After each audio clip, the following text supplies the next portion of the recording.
નમસ્કાર. મહીસાગર અકાદમીમાં આપ સર્વનું હાર્દિક સ્વાગત છે. આજે મહત્ત્વના વિષયની ચર્ચા કરીશું ભારતનું બંધારણ. ભારતના બંધારણમાં આજનો ટોપિક ખૂબ જ ઇમ્પોર્ટન્ટ ટોપિક છે. ક્લાસ 3થી લઈને ક્લાસ 1-2ની પરીક્ષામાં પણ હિટ ટોપિક રહે છે. ટોપિક છે કટોકટી. ભાગ નંબર 18. ભાગ નંબર 18 કટોકટી અનુચ્છેદ 352 થી 360. વર્ષની કોઈ પણ એક પરીક્ષામાં આ ભાગમાંથી એક અવશ્ય પ્રશ્ન પૂછાય છે. હવે ઓનલાઈનના પ્રશ્નો નહીં પણ ડિટેલમાં પ્રશ્નો પૂછાવા લાગ્યા છે, ત્યારે આ ભાગ ખૂબ જ ડિટેલથી ભણવો જરૂરી છે. જે મિત્રો આ ભાગ ઓલરેડી ભણી ગયા છે છતાં પણ એક વખત આ ભાગ જોઈ લેજો, તમારા જે કન્સેપ્ટ છે ક્લિયર થઈ જશે. ખૂબ જ ડિટેલમાં છે. તો શરૂ કરીએ છીએ આજનો લેક્ચર. ભાગ નંબર 18 કટોકટી અનુચ્છેદ 352 થી 360. ચેનલમાં જે મિત્રો નવા છે ચેનલને સબસ્ક્રાઈબ કરવાનું ભૂલતા નહીં, અને બાજુમાં જે બેલ આઇકોન છે એને પ્રેસ કરવાનું પણ ભૂલતા નહીં. ઓકે, તો સ્ટાર્ટ કરીએ છીએ. કટોકટીની જોગવાઈ. ભારતની અંદર એક બંધારણ જ્યારે રચવામાં આવ્યું ત્યારે આ વસ્તુ ખૂબ જ ઇમ્પોર્ટન્ટ હતી, તો એના માટે આપણે ચર્ચા કરીશું. તો ભારતના બંધારણને શાંતિના સમયમાં સમવાય અને યુદ્ધના સમયમાં એકતંત્રી તરીકે ઓળખવામાં આવે છે. કે ભારતનું બંધારણ છે આપણે બે રીતે જાણીએ છીએ. જો શાંતિનો સમય હોય ત્યારે અને યુદ્ધનો સમય હોય ત્યારે. યુદ્ધના સમયમાં સમવાય બની જાય છે અને યુદ્ધના સમયમાં શાંતિના સમયમાં સમવાય બની જાય છે અને યુદ્ધના સમયમાં એકતંત્રી બની જાય છે. હવે આ ટોપિક છે સમવાય અને એકતંત્રી. આ બંને ટોપિક ખૂબ જ ડિટેલમાં આપણે ઇકોનોમીના લેક્ચરમાં જ્યારે ઇકોનોમી લઈશું ત્યારે ભણીશું. જે પીએસસીનો હિટ ટોપિક છે, આમાંથી વારંવાર પ્રશ્નો પૂછાતા હોય છે. ફેડરલ અને યુનિયન આ બે અલગ અલગ ટોપિક છે. જરૂર પડશે તો આપણે આ જ લેક્ચર સિરીઝમાં પણ એને બંને ટોપિકને સમજાવવાનો પ્રયત્ન કરીશ. અત્યારે હાલ પૂરતું આટલું યાદ રાખી શકો છો કે યુદ્ધના સમયમાં એકતંત્રી એટલે કે યુનિયન અથવા યુનિટરી તરીકે પણ આપણે ઓળખીએ છીએ અને શાંતિના સમયમાં સમવાય તરીકે ઓળખીએ છીએ. તો એ જ વાત આપણે ભાગ નંબર 18માં 352 થી 360 સુધીની અંદર કટોકટીની જોગવાઈનો ઉલ્લેખ કરવામાં આવેલો છે, જેની સ્પષ્ટ રીતે આપણે આ લેક્ચરમાં જોવાના છે. હવે મુખ્ય 3 પ્રકારની કટોકટી આપણા દેશની અંદર જોવા મળે છે, ભારતના બંધારણની અંદર જોવા મળે છે. તો 3 કટોકટી કઈ છે આપણે જોઈ લઈએ. પ્રથમ કટોકટી છે રાષ્ટ્રીય કટોકટી, જે અનુચ્છેદ 352માં છે. અને હા મિત્રો, આજનો જે લેક્ચર છે એ માત્ર ને માત્ર રાષ્ટ્રીય કટોકટીનો લેક્ચર રહેશે, બરાબર છે. બાકીની જે 2 કટોકટી છે એ આવનારા વિડીયો લેક્ચરમાં રહેશે, કારણ કે મારે મિક્સ નથી કરવું, તમને સમજાવવું છે, પ્રોપર રીતે સમજાવવું છે, બરાબર. લાઈફ ટાઈમ સુધી યાદ રહી શકે અને પરીક્ષામાં તો 100% તમને યાદ રહેવાનું જ છે. બીજી કટોકટી છે બંધારણીય કટોકટી, જેનો અનુચ્છેદ છે 356 છે. અને ત્રીજી કટોકટી છે નાણાકીય કટોકટી, અનુચ્છેદ 360 છે. આવી રીતે 352 થી 360 સુધીના જે બધા અનુચ્છેદો છે એ આવી રીતે સંકળાયેલા છે. મેન આપણે જ્યારે ક્લાસ 3ની તૈયારી કરતા હોય તો આ 3 વસ્તુ આપણે યાદ રાખીએ છીએ. રાષ્ટ્રીય કટોકટી એટલે 352, બંધારણીય કટોકટી એટલે 356, નાણાકીય કટોકટી એટલે 360. પણ હવેની પરીક્ષામાં સુપર ક્લાસ 3 જેવી પરીક્ષાઓમાં હવે આટલા બાબત કામ નહીં લાગે. હવે આમાં ઊંડાણપૂર્વક આપણે જોવું પડશે, જાણવું પડશે. ઓકે, તો જોઈએ આગળ. તો આજના લેક્ચરમાં તમને મેં ક્લિયર કરાવી દીધું છે કે રાષ્ટ્રીય કટોકટી જ ભણવાના છે. બંધારણીય કટોકટી, નાણાકીય કટોકટી આવનારા લેક્ચરમાં જોઈશું, બરાબર છે. એટલે આજનો વિડીયો માત્ર ને માત્ર રાષ્ટ્રીય કટોકટી પર રહેશે. ખૂબ જ ડિટેલ છે, બરાબર. મિક્સ ન કરતા. કંઈક પોઈન્ટ જો તમારો રહી જશે તો તમે એને સમજી ન શકો, એટલા માટે મેં એક જ ટોપિક ઉપર આ વિડીયો રહેશે. જોઈએ, જો ભારત દેશને અથવા ભારતના કોઈ ભાગને બાહ્ય આક્રમણ થાય એટલે કે બહારથી કોઈ આક્રમણ થાય અથવા આંતરિક સશસ્ત્ર વિદ્રોહ એટલે કે ભારત દેશની અંદરો જો ઝઘડા ઉત્પન્ન થઈ જાય, એના કારણે જોખમ ઉત્પન્ન થાય તો રાષ્ટ્રીય કટોકટીની જાહેરાત કરી શકાય છે. તો મિત્રો, રાષ્ટ્રીય કટોકટીની જાહેરાત 2 બાબત ઉપર કરી શકાય છે. એક, ભારત દેશની ઉપર કોઈક બીજા દેશે આક્રમણ કરે ત્યારે, અથવા દેશની અંદર કોઈ વિદ્રોહ ફાટી નીકળે, બરાબર છે, ત્યારે આ રાષ્ટ્રીય કટોકટીની જોગવાઈ કરી શકાય છે. તો આના આધાર ઉપર કહી શકાય છે કે રાષ્ટ્રીય કટોકટીના બે પ્રકાર પડે છે. પહેલો પ્રકાર છે આંતરિક કટોકટી અને બીજો પ્રકાર છે બાહ્ય કટોકટી. તો તમને સમજાઈ ગયું હશે કે રાષ્ટ્રીય કટોકટીની અંદર બે પ્રકાર પડે છે. એક છે આંતરિક કટોકટી અને બીજું છે બાહ્ય કટોકટી. બરાબર છે. તો આંતરિક કટોકટીની જે ડેફિનેશન છે તમને ક્લિયર થઈ ગઈ હશે કે ભારત દેશને અથવા ભારતના કોઈ ભાગને બહારથી કોઈ આક્રમણ કરે છે ત્યારે બાહ્ય કટોકટી કહેવાય છે. ત્યારે આંતરિક કટોકટી એટલે કે અંદરથી ભારત દેશની સીમાની અંદરથી કોઈ વિદ્રોહ ઉત્પન્ન થઈ જાય તો એને આંતરિક કટોકટી તરીકે ઓળખવામાં આવે છે. રાષ્ટ્રપતિ રાષ્ટ્રીય કટોકટીની જાહેરાત કરતા હોય છે. તો સમગ્ર દેશની અંદર રાષ્ટ્રીય કટોકટીની જાહેરાત કોણ કરે છે? રાષ્ટ્રપતિ કરે છે. અને હા મિત્રો, આપણે જ્યારે રાષ્ટ્રપતિનું લેક્ચર તમને મેં જણાવ્યું હતું કે આપણે કટોકટીની જે બાબત છે એ ભાગ નંબર 18માં તમને સમજાવવાનો છું. તો આપણે આ જ ભાગમાં સમજવાનો પ્રયત્ન કરીશું. હવે ડેફિનેશન જોઈએ. આંતરિક કટોકટી આપણે જોઈ લીધી છે, છતાં પણ ફરી એક વખત, જ્યારે રાષ્ટ્રીય કટોકટીની જાહેરાત આંતરિક સશસ્ત્ર વિદ્રોહના આધારે કરવામાં આવે છે. બાહ્ય કટોકટી જ્યારે રાષ્ટ્રીય કટોકટીની જાહેરાત યુદ્ધ અથવા બાહ્ય આક્રમણના આધારે કરવામાં આવે છે. રાષ્ટ્રીય કટોકટી સંપૂર્ણ દેશ અથવા દેશના કોઈ ભાગ ઉપર લાગુ થઈ શકે છે. તો મહત્વનો મુદ્દો એ છે, આ બહુ લાઈન સ્પષ્ટ આપણને જણાવે છે કે રાષ્ટ્રીય કટોકટી આખા સંપૂર્ણ દેશમાં, જમ્મુ કાશ્મીરથી માંડી કન્યાકુમારી સુધી, બરાબર છે, આમ આખા દેશમાં રાષ્ટ્રીય કટોકટી લાગી શકે છે અથવા કોઈ દેશના કોઈ ભાગ ઉપર પણ લાગી થઈ શકે છે. રાષ્ટ્રીય કટોકટીની જાહેરાત માત્ર વડાપ્રધાન અને મંત્રીમંડળની લેખિત ભલામણ પછી જ કરી શકાય છે. અહીં એક વાત ચોક્કસ સ્પષ્ટ કરવાની છે કે રાષ્ટ્રીય કટોકટીની જાહેરાત માત્ર વડાપ્રધાન અને મંત્રીમંડળ, આવું કીધું છે. એટલે વડાપ્રધાન અને મંત્રીમંડળ જ્યારે ભેગા થાય ત્યારે એક વાત ચોક્કસ છે કે જેને આપણે કેબિનેટ તરીકે ઓળખીએ છીએ. તો વડાપ્રધાન અને મંત્રીમંડળની જગ્યા ઉપર કેબિનેટ લખવામાં આવે તો પણ વાક્ય સાચું પડે છે. એટલે કે રાષ્ટ્રીય કટોકટીની જાહેરાત કેબિનેટની લેખિત ભલામણ પછી જ કરી શકાય છે અથવા રાષ્ટ્રીય કટોકટીની જાહેરાત માત્ર વડાપ્રધાન અને મંત્રીમંડળની લેખિત ભલામણ પછી જ કરી શકાય છે. તો આ મહત્વનો મુદ્દો હતો. થોડા ટ્વિસ્ટ પ્રશ્નો છે. માત્ર એકલા વડાપ્રધાનની ભલામણ કરી શકે નહીં, બરાબર છે. તો આપણે બધું વાંચીએ તો છીએ, પણ એક વસ્તુ ચોક્કસ છે, આપણને કોઈ ગાઈડ કરી દે ને તો ફટાફટ આપણે એક્સેપ્ટ કરી લઈએ છીએ, બરાબર છે. ઓકે, તો એકલા વડાપ્રધાન ભલામણ કરી શકે નહીં, કેમ ના કરી શકે? તો એના માટે 44મો બંધારણ સુધારો થયો તો 1978માં એમાં ના પાડવામાં આવી છે કે એકલા વડાપ્રધાન ન કરી શકે, બરાબર છે. તો આ પણ આપણે યાદ રાખીશું. 44મો બંધારણ સુધારો ખૂબ જ અગત્યનો છે કે જેમાં વડાપ્રધાનને ના પાડવામાં આવી છે. એક પ્રશ્ન તમને પૂછવા માંગુ છું કે રાષ્ટ્રીય કટોકટીની જાહેરાતને સર્વોચ્ચ ન્યાયાલયમાં પડકારી શકાય? એટલે કે સુપ્રીમ કોર્ટમાં તમે જઈ શકો છો. કોઈ દેશમાં રાષ્ટ્રીય કટોકટીની જાહેરાત કરવામાં આવે છે આપણા દેશની અંદર, તો શું તમે સુપ્રીમ કોર્ટમાં જઈ શકો છો? તો તમારો જવાબ શું હોય છે તમે વિચારી લીધો હશે, તો તમને હું જવાબ આપી દઉં છું. હા, યસ, જઈ શકાય છે. તો મને બીજો પણ પ્રશ્ન તમને પૂછવાની ઈચ્છા થાય છે કે રાષ્ટ્રીય કટોકટીની જાહેરાતને સર્વોચ્ચ ન્યાયાલયમાં પડકારી શકાય તેવું કયા કેસમાં જાણવા મળ્યું છે? મિત્રો, આ વાત ચોક્કસ આપણને હું તમને ડાયરેક્ટ પણ સમજાવી શકતો, પણ પ્રશ્ન આધાર એટલા માટે સમજાવવા માગું છું કે તમને આના ઉપર થોડુંક ફોકસ બને, તમને થોડુંક લાઇટ થાય કે શું એવું આપણને ક્યારે નક્કી થયું કે આપણે રાષ્ટ્રીય કટોકટી થાય અને સુપ્રીમ કોર્ટમાં જઈએ? તો મહત્વનો પ્રશ્ન એ છે. તેનો જવાબ છે મિનર્વા મિલ્સ વિવાદ 1980. રાષ્ટ્રીય કટોકટીની જાહેરાતને સર્વોચ્ચ ન્યાયાલયમાં પડકારી શકાય તેવું કયા કેસમાં જાણવામાં આવ્યું છે? તો મિનર્વા મિલ્સ વિવાદ 1980.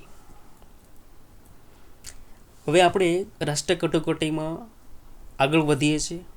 સંસદની અનુમતિ હોવી જોઈએ અથવા એનો કાર્યકાળ શું હોઈ શકે છે, તો એની પણ આપણે ચર્ચા કરી લઈએ. તો સંસદના બંને ગૃહો, લોકસભા, રાજ્યસભા દ્વારા કટોકટીની જાહેરાતના 1 માસની અંદર મંજૂરી આપવી અનિવાર્ય છે. આપવી અનિવાર્ય નથી, આપવી અનિવાર્ય છે. મિસ્ટેક થયું છે લખવામાં.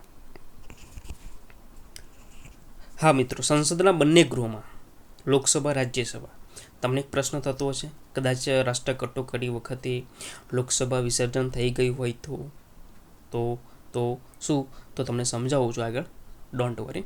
સંસદના બંને ગૃહો દ્વારા કટોકટીની જાહેરાતના 1 માસની અંદર, એટલે કે 1 મહિનાની અંદર તમારે મંજૂરી અનિવાર્ય છે. આવું તમને ક્યારે જાણવા મળ્યું?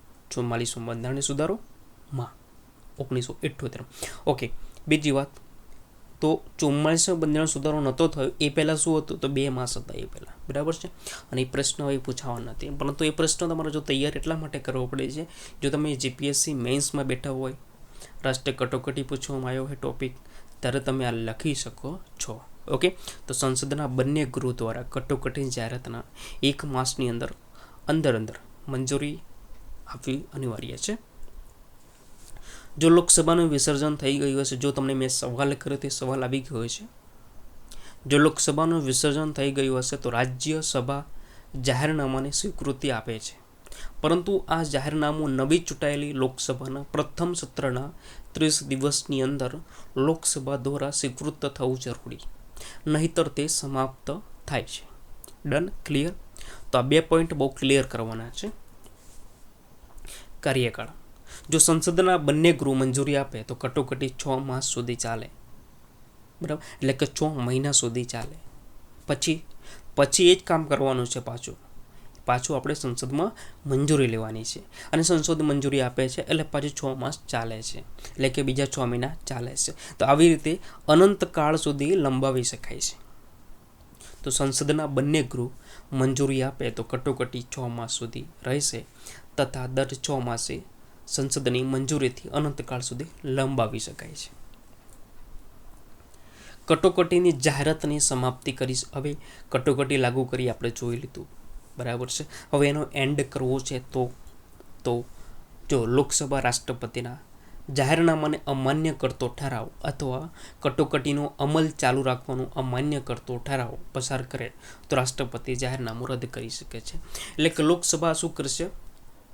રાષ્ટ્રપતિનું જે જાહેરાત કરેલી કટોકટી છે એને અમાન્ય ઠરાવતો, એટલે હવે આપણે કટોકટીની જરૂર નથી એવો ઠરાવ પસાર કરવો પડે, બરાબર છે. અને એ ઠરાવ પરથી જ રાષ્ટ્રપતિ એક જાહેરનામું રદ કરી શકે છે. જાહેરનામું રદ કરી શકે છે એટલે કે જે રાષ્ટ્રીય કટોકટીની જાહેરનામું કર્યું છે તે ઠરાવ પસાર કરી નોટિસ લોકસભાનું સત્ર ચાલુ હોય કદાચ તો આપણે અધ્યક્ષને આપવાનું રહેશે. જો લોકસભાનું સત્ર ચાલુ ન હોય ત્યારે રાષ્ટ્રપતિને સીધું આપવાનું હોય છે. 14 દિવસમાં ઠરાવ પર વિચારણા કરવાની હોય છે. ત્યાર પછી લોકસભામાં સાદી બહુમતીથી પસાર થાય તો કટોકટીની જાહેરનામું પરત લેવું પડે છે. કોને લેવું પડે છે?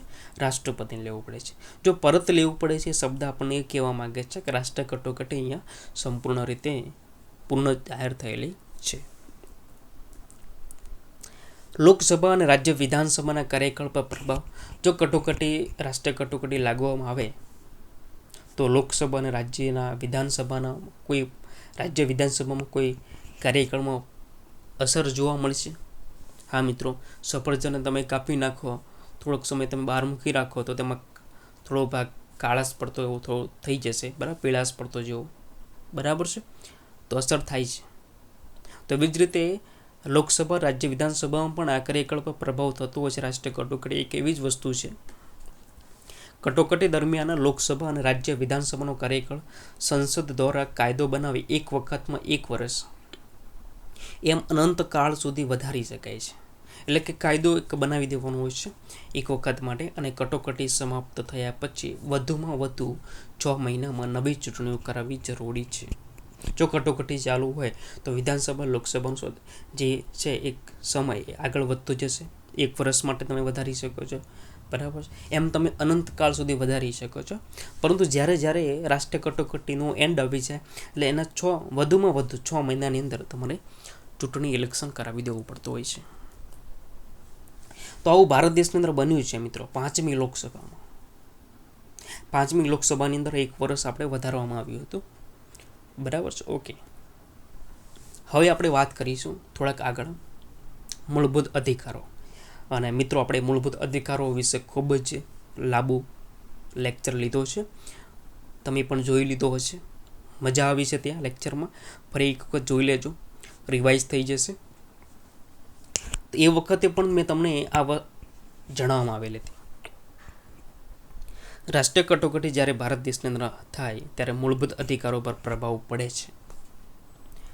તો જોઈએ, અનુચ્છેદ 358 મુજબ, અનુચ્છેદ 358 મુજબ, બરાબર, 358 મુજબ જ્યારે રાષ્ટ્રીય કટોકટી જાહેરાત થાય છે ત્યારે અનુચ્છેદ 19ના મૂળભૂત અધિકાર આપમેળે સમાપ્ત થાય છે. અનુચ્છેદ 358 મુજબ જ્યારે રાષ્ટ્રીય કટોકટીની જાહેરાત થાય છે ત્યારે અનુચ્છેદ 19ના મૂળભૂત અધિકારો આપમેળે સમાપ્ત થાય છે. નોંધ એક બાબતની છે, 44માં બંધારણીય સુધારો થયો એ મુજબ અનુચ્છેદ 19ની સમાપ્તિ બાદ બાહ્ય કટોકટી સમયે જ અમલમાં લાવી શકાય છે.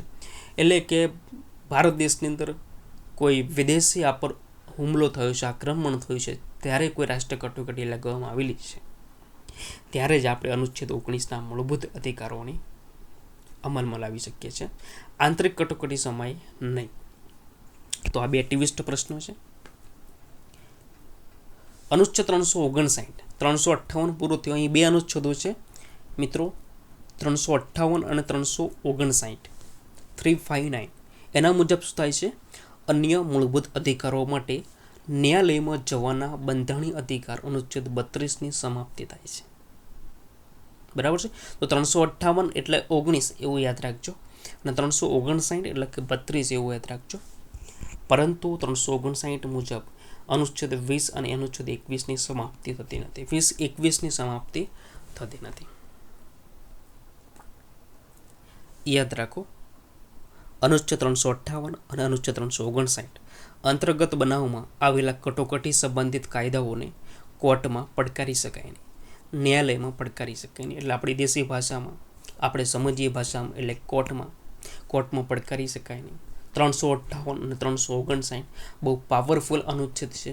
તેમના દ્વારા જે પણ બનાવવામાં આવેલા કાયદાઓ હોય, બરાબર છે, ક્યારે કટોકટી સંબંધિત કાયદાઓ, એને કોર્ટમાં પડકારી શકાતા નથી. ભારત દેશમાં થયેલી રાષ્ટ્રીય કટોકટી જે એન્ડ ટોપિક છે મિત્રો, હવે આપણે એન્ડ તરફ આવી રહ્યા છે અને ખૂબ જ ટોપિક અહીં આપણે શરૂઆત થઈ છે. સૌ પ્રથમ 1962માં રાષ્ટ્રીય કટોકટી લાગવામાં આવી હતી. ઓક્ટોબર 1962માં નેફા પ્રદેશમાં. હવે પ્રશ્ન થાય, નેફા એટલે શું? તો નેફા એટલે કે એક પ્રકારનું નામ જ છે, નોર્થ ઇસ્ટ ફ્રન્ટિયર એજન્સી.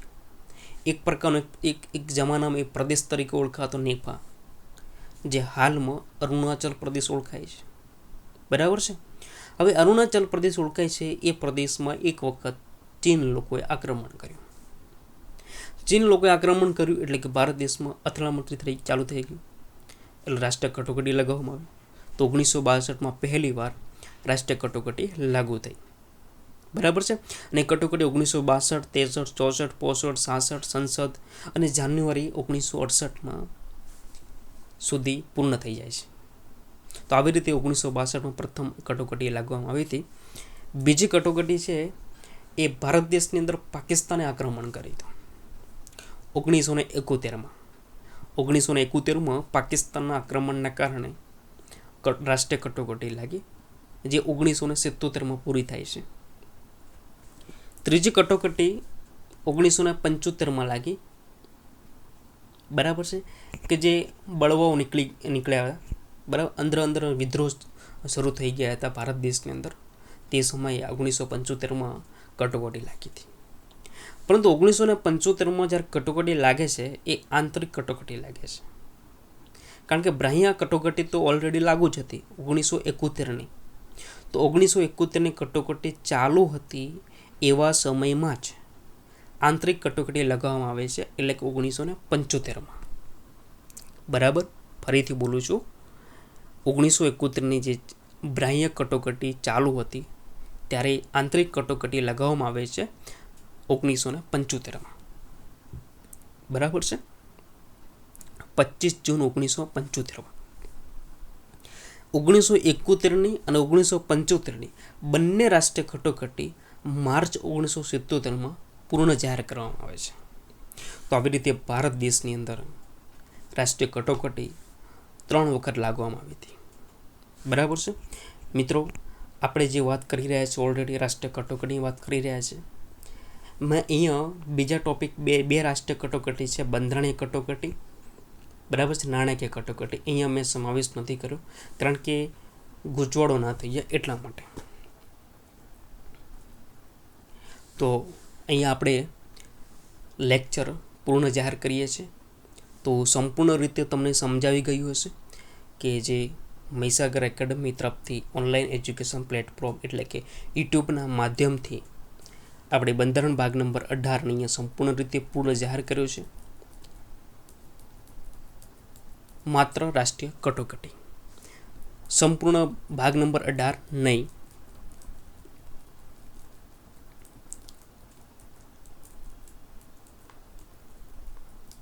તો આવી 3 પ્રકારની કટોકટી છે, રાષ્ટ્રીય કટોકટી, બંધારણીય કટોકટી, નાણાકીય કટોકટી.